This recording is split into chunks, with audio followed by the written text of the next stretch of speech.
All right. The seventh time is the charm.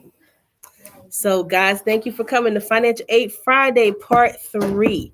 So, I know that you have been here every week, and I think you were here once or twice, Matthew. I was here last week. I missed the first. Okay, and then Jazz, you were here once or twice. Yeah. I mean, I was online right then. Okay, and then you missed two of them. Oh, you were here. This is your third one. Cool. So there's some information that we went over in session one, which was like a basic financial aid conversation, right? And so I did record that session. So once I finish this, my hope is that I can send all this out to you tomorrow. The second session, we talked about how to read a financial aid award letter. And that is the letter that you get from your colleges that you have been accepted to that gives you information about how much money you're going to be awarded from the government and from the school. Okay. And so this week, we're going to talk about scholarships. All right. So when you guys are trying to find scholarships, you want to treat it like it is a part-time job. It is one of the most frustrating and annoying things that you're going to have to do as a senior. Most of your friends will check out and they won't fill out any scholarships. You can say something to them if you want to, but that's just more money for you, right? So you need to make sure that if you can get all of your stuff done, if you haven't finished it over the holiday, so when we come back, or at least get it finished by whenever that due date is in January 15th, even though you don't want to wait all the way till then, and try to get that done so that you can reserve the rest of your energy to fill out scholarship applications. So this screen is a review from the last session that we had. And it's about 3 questions to ask about scholarships. One, you want to know if the scholarship is renewable. Okay, renewable. So, what colleges do is they give you that financial aid award letter, and they do a lot of what's called front loading, meaning they give you all of these little bitty scholarships in there, and most of them are a one time scholarship. So, when you do the math on that letter, it will appear that maybe you can afford to go to that school, but if they're not renewable, it means the math for next year is going to be way off, right? So you want to ask, and usually, well, I'm not going to say usually, sometimes they put a letter in your award letter that gives you an explanation of everything in there, and they'll tell you what is and what is not renewable. But most of the time, they don't. So you need to send them an email and ask them that. The second thing is you want to ask them, are scholarships that you bring in yourself stackable? Meaning, you have been working hard on your part time job, filling out these scholarship applications. You get all this money you're bringing to the school so that you can put it on your account. You want to ask them, will I be able to keep and put all of these scholarships on my account? So a lot of schools will allow you to do that up until it meets the cost of tuition. They're not going to allow you to like have all this overflow and then cut you a check. They're not going to do that. But some of them will let you do that. But unfortunately, some of them will do something called displacement. And so what that means is all of this hard work that you have been doing, if they have given you some money, they may take some of it back because you got money, which is foul, is unfair, and all of those things. So you want to ask, but they can do that if they want to. But you want to ask them if they stack or displace. And if they say, well, we kinda, then ask them what type of scholarship do you have on your list that will be displaced if you bring in outside scholarships. Okay. Because they're going to ask you to write down all the scholarships that you receive from other places. So when you get a private scholarship, those are the ones that you fill out the applications yourself. They will either write the check to you, the school, or both of you. They're going to write the check to the school, to you, or the both of you. And you can take that and do whatever you want to do with it. Okay. Now, these are 3 truths about scholarships. So we talked about this before, earlier. You want to work it like a part time job. You want to start collecting things and bookmarking them early. Meaning, if you're finding scholarships and it might not be due until March or May, you can go ahead and knock it out then, or you can just bookmark it to start it in March or start it in April so that you won't get overwhelmed. But besides looking at the due date, you do want to skim through the scholarship because there are some random ones that say we're going to end this application deadline on February 15th, or if we have 1,000 applications. Okay, so that happened with my daughter and I. We were going to do one, it was due in March, and we didn't read all the way through. And they had already filled capacity because we called them. And so we couldn't submit that one. So you want to just breeze through. But most of them don't have that disclaimer on there. Um, we're going to have something here in January that you probably saw advertised when you were sophomores called Money Grab Monday. And it's magical in here. We have snacks and we have tea and hot chocolate and music and all that stuff. And so anybody who sends us local scholarships, that information is put on a Schoology account, which I'll show you a little bit later. And we'll also have that information in here. So you guys can actually pull folders. If they are paper applications, you can just take the paper application. If it's a digital one, you can open it up in here. Some students just come in here and they just work on them in here. Because again, we were talking earlier today about, I'm going to do this tomorrow. I'm going to do this next week. And then next week is never, right? So sometimes if you're sitting with a group of other people who are being productive, you're going to be very productive. So I don't know how many of you guys were at the assembly yesterday? Okay, good. So that's what happened with Gabrielle and Yukami and Devin. They would come in here a lot and just sit in here if they had a study hall, or there may be a class that they had like a high A in and they knew the content like that. And they would literally just sit here and fill out scholarship applications. I mean, they could do them at home, but it was just easier to do it here. So Gabrielle, when I tell you that she filled out every single application that we gave her, and then she looked for some on her own. And so she told you guys that she had enough money in scholarship money that she didn't pay anything last semester. She didn't take out any loans. And then this semester, she didn't take out any loans at all. And she only had to pay $1,000. So she paid $1,000 to go to Kutztown this year. That was it. And whatever her books cost. So she's trying to figure out what to do for next year, but she is very, very ambitious and she's going to find those scholarships. Some other students like Yukami and Devin, they didn't get enough money to pay off everything, but it was enough that they were able to stay on campus. And in most cases for Devin to be able to even go to Miami, right? Because he's going out of state, it's going to be more expensive. So it allowed them to be able to go to the University of Miami as opposed to staying in Pennsylvania, which he really didn't want to do. So it gives you choices when you really work hard and fill out these scholarship applications. So you want to make sure that you stay organized with that, and no scholarship is too small. So if you see that there's a scholarship application and it's $250, we are not frowning our noses up about $250, right? Because if you are a science major, that might be 2 books. They're expensive if you're going into biology or if you're going into chemistry. So you want to make sure that you don't frown on those. Most people avoid the applications that have essays, right? Because we don't want to write those. But those are the ones that have the most money. Okay. But there are only going to be about 3 or 4 different questions, really. Something about your career goals. Some of them may let you do a personal statement. Some of them may get very particular, ask you something specific. But for the most part, it's about 3 main questions that they'll ask. And you can probably use one of your essays and tweak it and just redo some stuff, work some magic on it. Okay.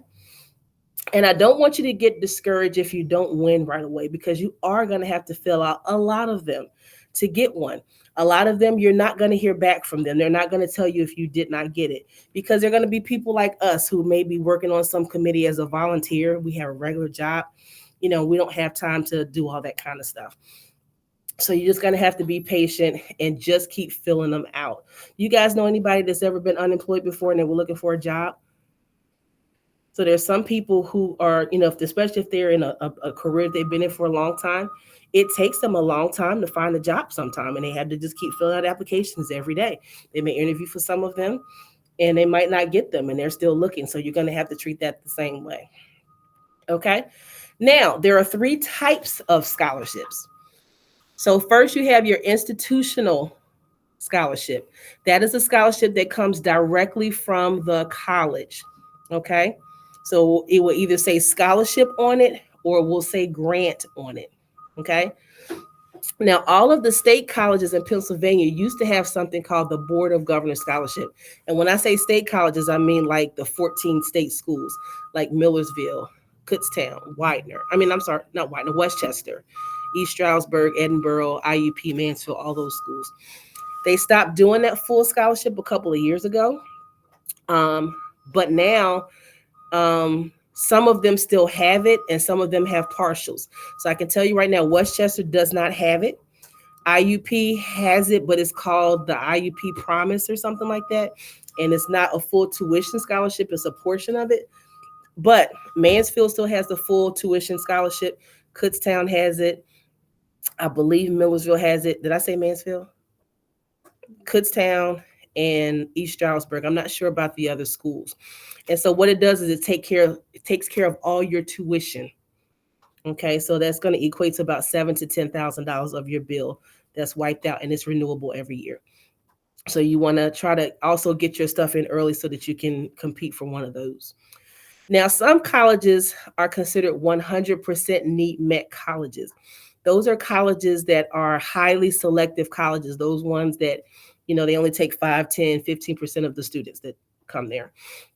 And so if they say that they're 100% NEET Met, when you meet a certain income requirement that I have listed on the screen, then you can either get free tuition, which is how much it costs to go to school and be educated, and or you can get free room, which is your room to live on campus, and board, which means to eat.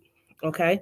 And so some of you would know what those schools are already. So if you don't know what those schools are already, then you haven't applied to any of those. Okay. Then you have your national scholarships. Those are the big ones that you always hear about: the Coca-Cola, the Burger King, the Dunkin' Donuts, the Gates Millennium, all of those. Those usually give out big awards. And in most cases, they are renewable, but most of those deadlines have passed already. So they're on the scholarship page that I gave you guys, but there are some that still the deadlines have not passed. But you also have more people to compete against because it's a national program. Okay. Then lastly, you have your local scholarships. These are the secret sauce, the gold mines of the scholarships, because they are only for students at Norristown High School, Montgomery County, Pennsylvania, or this tri-state area. So you're competing against less people. That's number one. Number two, remember I told you earlier that people get tired by the second semester. So even some of our students are at the top of the top, people are tired. And Gabby and Yukami were tired too. And they were sitting here filling out these applications, right? Filling them out, filling them out. So you're going to be less and less people because of fatigue and because it's local. Okay. So I just want to show you a couple of examples of some scholarships. These are just some random ones that don't require any GPA. So you got the Chicken Sophie Major Memorial Duck Calling Contest. Anybody do duck calling in here? You sure? Y'all look like some duck callers. Well, somebody in the country does some duck calling and they can win some money for that. Then you got the Fountainhead Essay Contest. I don't even know what that is. What is a Fountainhead? Okay. Then you have the 2,500 Advice to Your High School Self Essay Scholarship. So you can write something giving yourself some advice. Then you got the Jif Most Creative Sandwich Contest. Well, this is my favorite one, the Wear Duct Tape to Prom Scholarship. You might not do it, but I guarantee you somebody in your class would do that. Right? Probably somebody in the art department. They would, glam it all up, dazzle and everything. So those are some ways that you can make some money. Now, you don't need to put down all of these because I copied these on another slide that I'm going to give you. You don't want to miss out on your free money. You want to make sure that you don't skip those essays, Google your interests, keep your deadlines, most of the stuff I told you already. What you want to do is recognize scholarship scams. So anything that requires a fee, You don't want to do it because it is a scam. There are two exceptions to that. Number one, if somebody, so you have some of your friends or somebody you know may have a college consultant that helps them with their stuff. That's different because that person is like an accountant or somebody who's helping them do the whole process of something, right? Or you have the Scholly app, Scholl. That app was written by a guy who went to Drexel, and it's been endorsed by all kinds of Forbes, Oprah Winfrey, all these other people. He was also on Shark Tank. So it is $3.99 a month, but you're paying the $3.99 a month because he's weeding out all the trash, right? So you build a profile, they're pulling in things that match your profile, that are open and are not dead links. So it actually helps you save time. So no scholarships are guaranteed. When they say something about, oh, you've been selected, or it comes with some real fancy letterhead, delete it, throw it in the trash. All right. So here is the website that I have here. You guys have been here before, right? All right. So you've seen all the other tabs here, the videos, how to do stuff. Um, this is another tab that you might want to use here. It talks about our whole process, and it has links to anything that you need. Financial aid, there's a link here too if you missed the financial aid presentation. Scholarship, this has been up the whole year. I've been sending it to you. Maybe you saw it, maybe you didn't. So we talked about Mary. We talked about the local scholarships. So you guys get scholarships from School G from me? Updates, emails? Okay. So what I want you to do, you don't have to scroll down that entire um, news feed to find the scholarships that I put in. First of all, anything that's on the calendar, I'm going to put them on the calendar. You see, I already have 4 on the side right here, right? But I think it only lets you list 5. So you're going to hit this calendar and look in here and see what is coming up. Now, when we come back from the holiday, they're going to start rolling in. I think I have 3 in my box that I haven't even posted yet. So you're just going to go in here, click on it, open it, see if you need a PDF or if you see a link or something. And I just see that I didn't put something on here, so I got to fix this one. And also, you see those envelopes that are sitting over there on the side, those beige ones? I'm going to put them over there. So I have a couple more racks, and I'll just start putting them in envelopes when you guys come in here to look at that. Okay. But going back to the website, and then you have the general scholarships. So if you scroll all the way down, I'm going to go back up. I have the big upcoming awards. So most of them have passed, but there are at least 2 or 3 that are still open. And then you have some affinity scholarships down here for people in certain groups. And then there are a whole bunch of other links here. That's a big headache, right? So just go to my 5 favorite ones at the top. Right here. These are the most popular ones that people in my circles that I talk to use. Raise.me, if you haven't done that already, it might be a little bit too late to do that one. That one is one that's a micro scholarship that's based off of your grades and your extracurricular activities. In most cases, they have already closed the portal depending on what school you're applying to, but you can go in there and open it and see. But we had students last year that got $5,000 a year from Raise.me. I saw it on their award letter.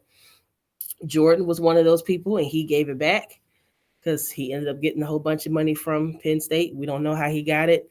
He doesn't know how he got it, and we don't really care, right? So that's a real thing. FastWeb and Unigo will send you a monthly list of things once you fill out theirs, and Going Mary has been pretty popular as well.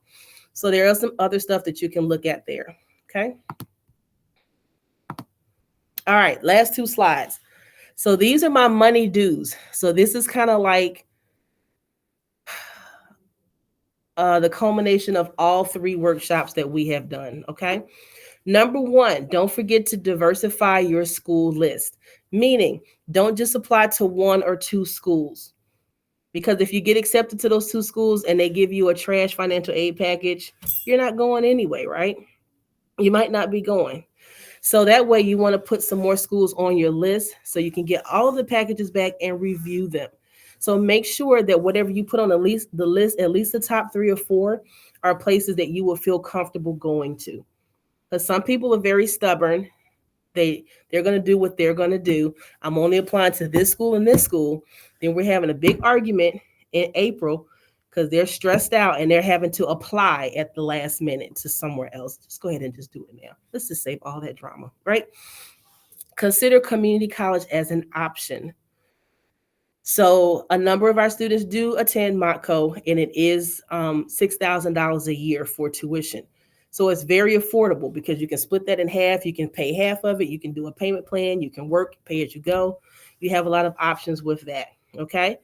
There is an honors program at the community college. So if you do have a high grade point average and your financial aid is not all, also when you go to Montco, if you are a student that gets a lot of financial aid, it's going to cover everything. So you just pay for your books. But for those students where it's not covering everything, if you get into that honors program, they have 25 slots and they will cover the rest of what's on your bill. Okay. Every school has what's called a net price calculator. It's a law, but sometimes it's hard to find. So don't go on their website looking for a net price calculator. You want to Google um, Drexel net price calculator. What that does is you type in a whole bunch of information that you would have put in your FAFSA, and you can get an estimate of what type of aid you think you're going to get from that school. It's not going to be exact, but it'll kind of give you some kind of a ballpark. Okay, so you want to do that because some of your letters are not coming until March or April. You want to do the FAFSA if you haven't done it already.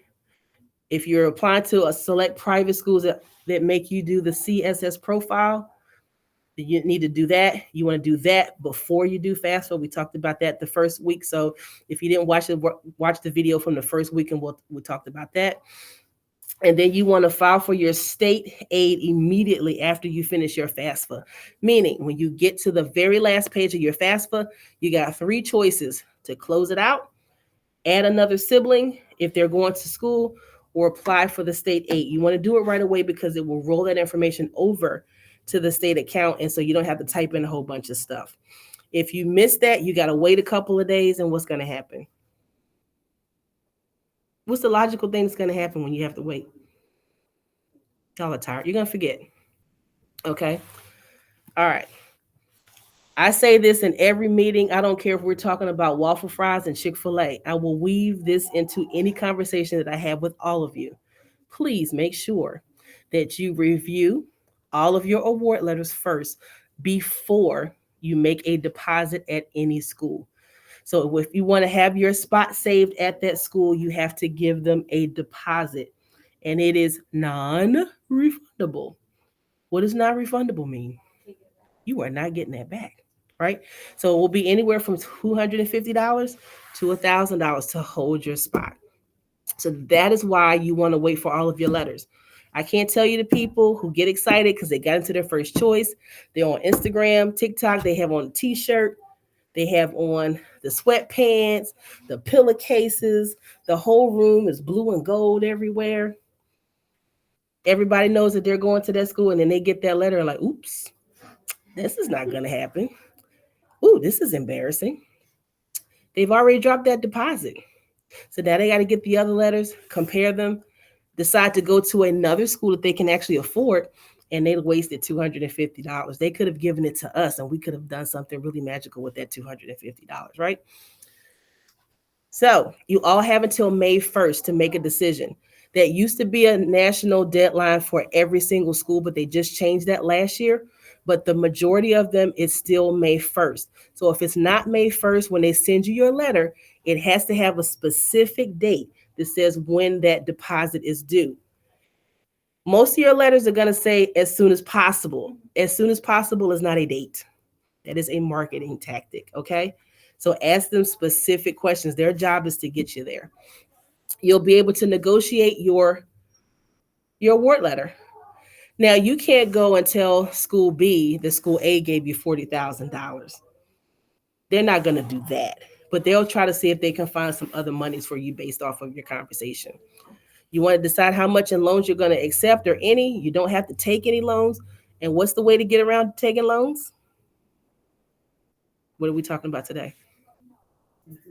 Get as many scholarships as you can. Okay, that's why Gabby didn't have to take any loans out this year. Decide if you're going to stay or commute or stay on campus. Commuting might be a thing that you want to do. So of course, I know everybody wants to stay on campus. But most of the time, when I'm helping you guys review your financial aid award letters, you have what's called a gap in your letter. And so, what that means is that they're taking the cost of attendance, how much it costs to go to that school, and how much aid you're getting from the government and from the school. And then there's a dollar amount that's left over. That's called a gap. That gap is usually about $12,000 to $15,000 for most of the students here. Guess how much room and board costs? $15,000. So if you just cut out the room and board, then you can go to that school if that's the school that you really want to go to. And then you can work next year towards staying on campus. Okay. All right. Decide if you're going to go out of state, but we also told you you're going to lose money if you go out of state. So just keep that in mind. And then lastly, you want to make sure that you're having some open and honest conversations with your parents about money for school. So I know if you go home and you say, hey, how much money do you make? They're not going to tell you that. They're going to say what? Mind your own business. It's none of your business, right? That's what they're going to say. Or if it's my mom, she's not even going to look at you. She's just going to keep watching TV or doing what she's doing because I asked a real crazy question. How much money do we have saved for college? Most people don't have any saved. I'm just going to tell you that straight up. Most people don't. I didn't have any for my kids, right? But what you can have a conversation about is, can we talk about what a budget could be for school that we can pay every month towards school? Because if you're not going to pay off for the semester, then you can do a payment plan where you put some money down and then you pay 4 or 5 payments. That is a more comfortable conversation that a parent will have with you. So you want to really start having those conversations now. And if you feel uncomfortable, just let me know. We can have a meeting and I can just be slick and just slide it right in there. Do it all the time, because you don't want to wait until April and May and you think you're going to certain places. And then when people are looking at their budgets, that might not be the case.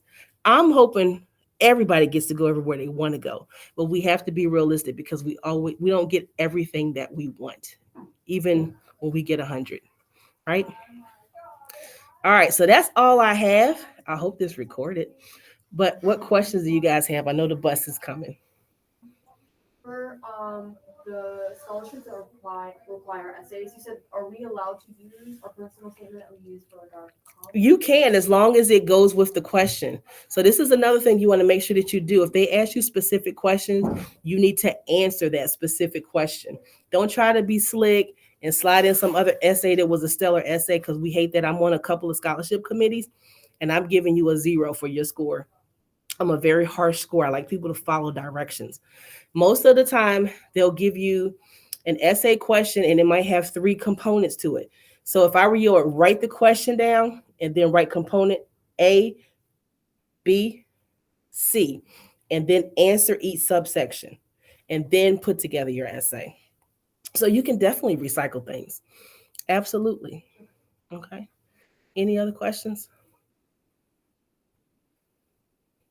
Okay. All right. Well, I'm going to be getting this video to you guys. So I'm going to stop this video and say bye to everybody at YouTube. I hope that they actually